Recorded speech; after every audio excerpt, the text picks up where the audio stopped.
ფოცხიშვილების მრავალწლიანი ისტორია გრძელდება. ქართული ცეკვიდან ვენის სახელმწიფო ოპერის სცენამდე. ეს 17 წლის ანდრია ფოცხიშვილია, რომელიც დიდი წინაპრების კვალს ღირსეულად მიჰყვება.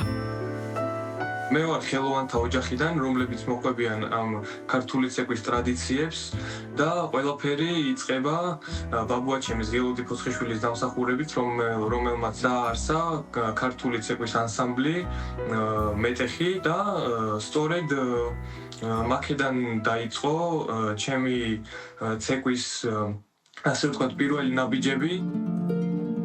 ქართული ცეკვისადმი დიდი სიყვარული არ დასრულებულა, თუმცა დროსთან ერთად შეიცვალა საცეკვაო მიმართულება და უკვე წლებია, რაც ახალი ცხოვრება, ახალი გამოწვევებით დაიწყო.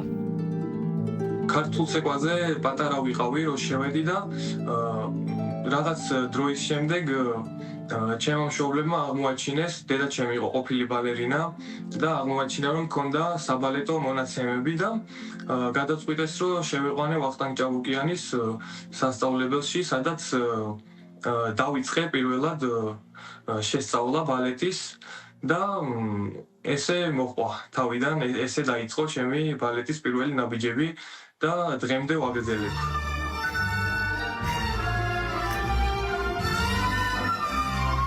მე ქართულმა ცეკვამ, რა თქმა უნდა, ძალიან გამიადვილა ეს მოქნილობა, კოორდინაცია, ბალანსი და სიძლიერე. ქართულმა ცეკვამ ძალიან დამეხმარა, ასე ვთქვათ, ბალეტში და ასე ვთქვათ, გამიმარტივა გზა უფრო.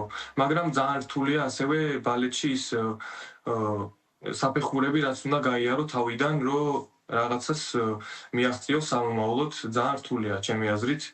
პირადად გამოცდილი მაქვს და გავლილი მაქვს და კიდევ ვსწავლობ და ვითარდები დღითი დღე.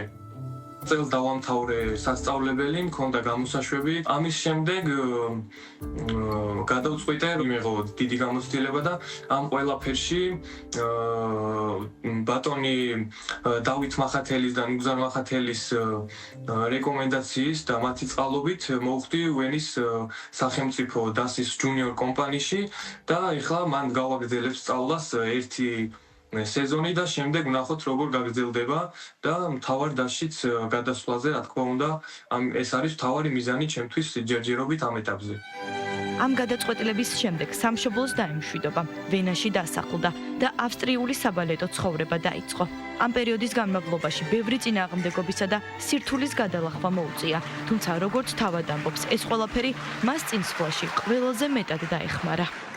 ეხლა რაც ჩემს თავში არის, ჩემი მიზანი რაც არის, რომ დავიმკვიდრო თავი აქ სადაც ვარ ვენაში, ავსტრიაში და გავხდე მთავარი მოცეკვავე, ასე ვთქვათ, მივიღო ბევრ სპექტაკლებში მონაწილეობა და შემდეგ ამ ყველაფრის მერე დავიმკვიდრო თავი და ჩამოვიდე, რა თქმა უნდა, ეს ოცნება იქნება ჩემთვის, რომ ჩამოვიდე და ვიცეყო საქართველოში და ვაჩვენო ჩემ ქართველ მაყურებელს ეს ყველაფერი და გაუზიარო და გავახარო, ასე ვთქვათ და საქართველო ვაამაყო.